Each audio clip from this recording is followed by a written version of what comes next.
안녕하세요, 차트키입니다. 이번 시간에는 지그재그에 대해서 알아보겠습니다. 지그재그의 조건부터 설명드리겠습니다. 우선 플랫과는 다르게 오른쪽 그림처럼 A파가 충격파인 535 구조입니다. 지그재그에는 A파가 이전 충격파동의 0.618을 넘으면 안 된다는 아주 생소한 조건도 있지만 잘 쓰이진 않습니다. 저도 한 번도 써본 적이 없기 때문에 어떻게 활용해야 할지는 말씀드리지 못할 것 같습니다. 또 하나의 조건은 조건이 아니고 경우의 수라고 보시면 될 것 같습니다. B파의 종점이 A파의 내부까지 다시 되돌아와야 한다는 조건인데 이것이 꼭 지켜져야 하는 것은 아닙니다. 그 이유는 책의 뒷부분에 보면 나오는 지식이 있는데 연장 지그재그에서 지그재그의 B파로 강세 조정이 나올 수 있다고 합니다. 오른쪽의 파란색 부분처럼 될 수 있다는 것인데 이럴 때는 B파의 종점이 A파의 내부까지 다시 되돌아오지 못하기 때문에 예외라고 할 수 있겠습니다. 그리고 지그재그는 미달이 되더라도 C점이 꼭 A점을 넘기거나 최소한 A점이 쌍저점, 쌍고점을 이뤄야 합니다.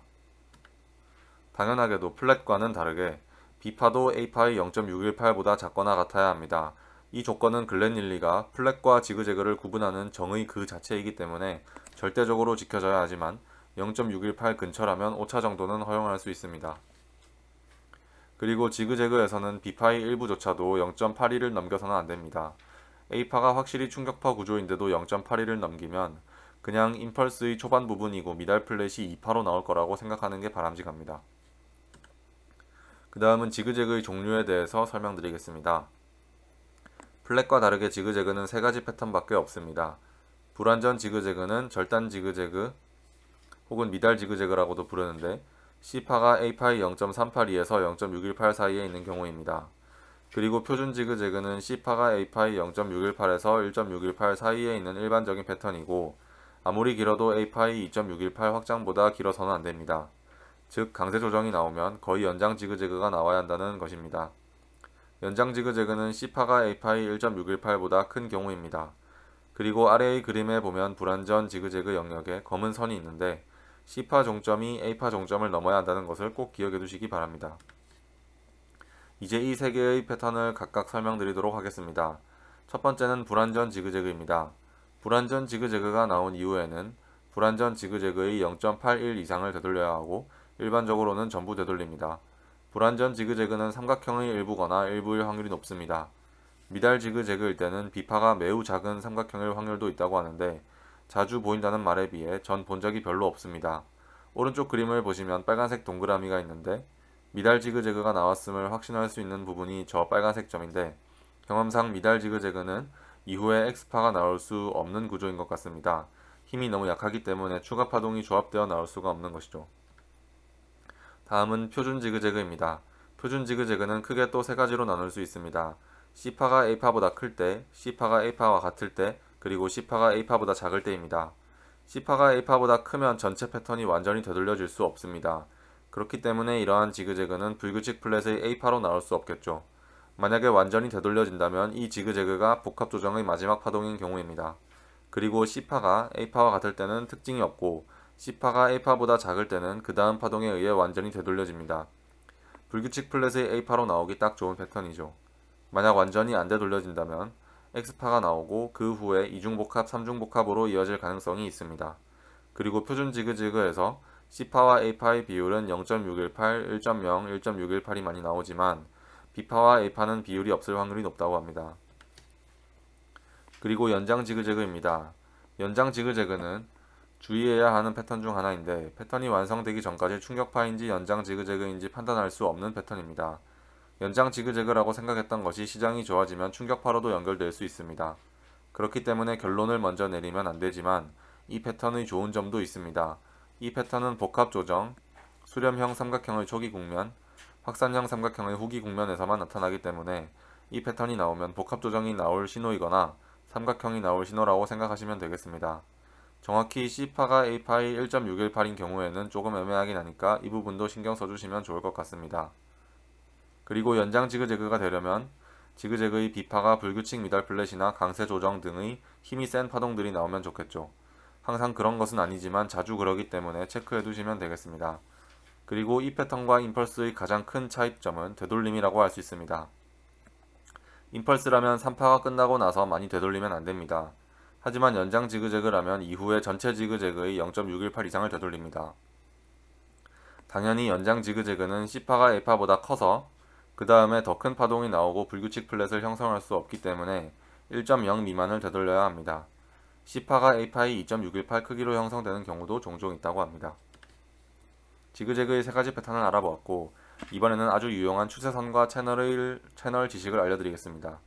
지그재그 시작점과 B종점을 이어서 OB 추세선을 그리고 그것과 평행한 선을 A파 종점을 지나도록 그어서 채널을 만들면 C파가 일반적으로 채널을 돌파합니다. 돌파하고 지그재그가 마감된다면 그 다음 파동이 지그재그를 0.618에서 1.0 사이를 되돌릴 것이고 0.618 이하를 되돌리면 X파가 나온 것이라고 생각할 수 있습니다. 그리고 채널에 닿는 수준으로만 C파가 진행된다면 2중, 3중 조합 혹은 2중, 3중 지그재그의 한 부분일 것이라고 생각해도 무방합니다. 2중 지그재그와 3중 지그재그 등이 임펄스와 구분하기가 어려운데 이런 채널선을 이용하여 구분할 수도 있습니다. 그리고 OB 추세선이 결국에 다시 재돌파되면 C파의 종점이 그 전에 어딘가에 있고 지그재그는 마감되었다고 생각하시면 되겠습니다. 지그재그의 A, B파의 특징도 알려드리겠습니다. 우선 앞서 말했듯이 B파의 일부분조차도 당연히 A파의 0.81을 넘길 수 없기 때문에 혹시나 만약에 넘긴다면 앞의 임펄스를 잘못 카운팅하신 것이고 이중 지그재그나 이중 조합으로 해석하시는 게 옳습니다. 그리고 B파는 강세 조정이 올 수 없다고 했죠. B파의 강세 조정이 올 수 있는 예외는 지그재그가 삼각형의 한 부분일 때밖에 없습니다. 그렇기 때문에 B파의 강세 조정이 나오는 지그재그가 발견되었다면 그냥 삼각형이 나온다고 생각하시면 되겠습니다. 하지만 B파의 강세 조정이 나왔다면 연장 지그재그가 아니고 웬만하면 충격 파동일 확률이 높기 때문에 결과가 나오기 전까지는 결론 내리시지 않으시길 바라겠습니다. 그리고 지그재그의 B파에는 2중, 3중 지그재그나 강세 2중, 3중 플랫 또는 그들이 들어가 있는 복합 조정 같은 것이 들어갈 수가 없는데 그 이유는 지그재그의 B파는 A파를 약하게 되돌려야 하고 강세 2중 플랫이 나오면 조정이 아니고 추세라고 생각하는 것이 옳기 때문입니다. 하지만 지그재그 패턴이 엄청나게 크다면 지그재그의 B파 내부의 A파에는 저런 패턴이 올 수 있겠습니다. 마지막으로 지그재그의 외부적 비율입니다. 책에는 1.382, 1.618, 2.0, 2.618 익스텐션을 사용한다고 되어 있는데 대X님은 1.272, 1.414 비율도 사용하십니다. 그리고 실제로 그런 비율이 잘 맞는 광경을 잘 볼 수 있습니다. 이 비율들이 중요한 이유는 아직 패턴이 얼마 나오지 않아서 내부적 비율밖에 잴 수 있는 게 없을 때 외부적 비율과 같이 재서 겹치는 부분을 보면 조금 더 신뢰할 만한 타점을 찾을 수 있기 때문입니다. 지그재그는 이게 끝입니다. 가장 쉬운 패턴이고 이득 보기도 쉽습니다. 하지만 충격파와 착각만 하지 않는다는 조건이 붙습니다. 지그재그인 줄 알고 들어갔는데 충격파면 자신의 반대 방향으로 가는 것이니까 꼭 앞뒤 파동 같은 것들을 다 통합해 보시고 충격파가 나올 수 있는 자리인지 체크해 보시기 바랍니다. 오늘도 예제를 3가지 준비해 봤습니다. 우선 첫 번째로 비트코인 15분 몽입니다. 왼쪽 부분에 하늘색으로 ABC가 카운팅 되어 있는데 비율을 재보면 C파가 A파이 0.382에서 0.618 사이에 있기 때문에 불완전 지그재그라고 할 수 있습니다. 불완전 지그재그는 삼각형이나 터미널 안에서 뜨기 때문에 터미널의 일부라는 강한 신호를 주고 실제로 얼마 전 비트가 상승할 때 터미널이 떴죠. 그리고 불완전 지그재그가 나온 이후에 OB 추세선이 깨짐으로써 불완전 지그재그로 끝나버렸다는 게 확정이 나고 불완전 지그재그는 이후 X파가 나오는 경우가 거의 없기 때문에 바로 상승할 것이라고 생각할 수 있습니다. 그리고 불완전 지그재그가 나오면 그 이후의 파동은 불완전 지그재그를 0.81 혹은 전부 되돌리기 때문에 0.81의 첫 익절가를 설정하시는 게 좋습니다. 오차를 위해 무빙을 모니터링하고 있지 않을 땐 안전하게 0.786에서 첫 익절을 해도 무방합니다. 하지만 이 불완전 지그재그는 플랫, X파 플랫 또는 지그재그 X파 플랫 등으로 다르게 카운팅을 할 수도 있습니다. 불완전 지그재그로 카운팅하면 C파가 A파의 0.5라는 애매한 사용하지 않는 비율이 나오게 되죠. 그렇기 때문에 비율이 좋으면 이중조합으로 해석을 하고서 0.618에서 첫 익절을 보는 것도 나쁘지 않습니다. 이중조합이라도 어차피 조정파이기 때문에 0.618까지는 되돌려야 하기 때문이죠. 그 다음 예제입니다. 여기 이 상승 부분이 1, 2, 3, 4, 5의 임펄스로 보시는 분들이 굉장히 많을 텐데요. 임펄스로 해석하는 경우에도 1파와 4파가 단순히 만나지 않는다는 조건을 만족합니다만 그것만으로는 부족합니다. 모순이 3가지나 있습니다. 첫 번째는 첫 지그재그의 A파 부분을 보시면 임펄스로 해석될 수 없습니다. A파 부분 마지막에 상승이 조그맣게 있는데 그걸 기준으로 연장의 법칙을 만족하는지 재어보시면 만족하지 않는 것을 아실 수 있습니다. 1파는 더 쪼개졌을 때 임펄스로 카운팅이 되어야겠죠. 하지만 그렇지 못했기 때문에 임펄스가 아닙니다. 두 번째 모순은 1파와 5파가 파동 균등의 법칙이 적용되지 않는다는 것입니다. 1.0이나 1.618이 아니고 1.2 정도 되는데 1.236이네? 이러면서 대충 만족하는구나 하고 넘어가시면 안되고 무조건 0.382, 0.618, 1.0 셋 중 하나의 관계를 만족해야 합니다. 그렇다면 가운데 조그만 X파가 숨어있고 이중 지그재그라는 건데 실제로 그렇게 카운팅 해보면 1대1 지그재그가 두 개 연결되어 있는 형태입니다. 그럼 여기서 우리가 사용할 수 있는 방법은 추세선입니다. 첫 지그재그에다가 OB 추세선 및 채널을 그립니다. 그러면 첫 지그재그의 C파 종점이 채널선에 딱 닿는 걸 보실 수 있을 텐데요. C파 종점이 채널에 정확히 닿고 떨어지면 끝이 아니고 X파가 나온 이후에 이중조합 또는 이중 지그재그를 이룬다는 것을 이번 강의에서 배웠을 것입니다. 그걸 사용한다면 조그만 X파 이후 더 올라갈 때 추가적인 패턴을 그리고 있다라고 생각할 수 있겠죠. 하지만 무제한 삼각형이 나온다면 그렇게 많이는 못 올라가기 때문에 더 큰 이전 파동을 얼마쯤 되돌릴지 한번 생각해 보시는 걸 추천드립니다. 그 다음 예제입니다.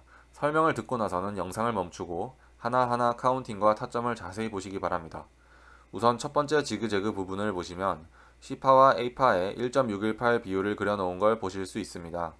이 비율로 인해서 시작점이 저점이 아니고 그 다음 점이라는 것을 알 수 있는데요.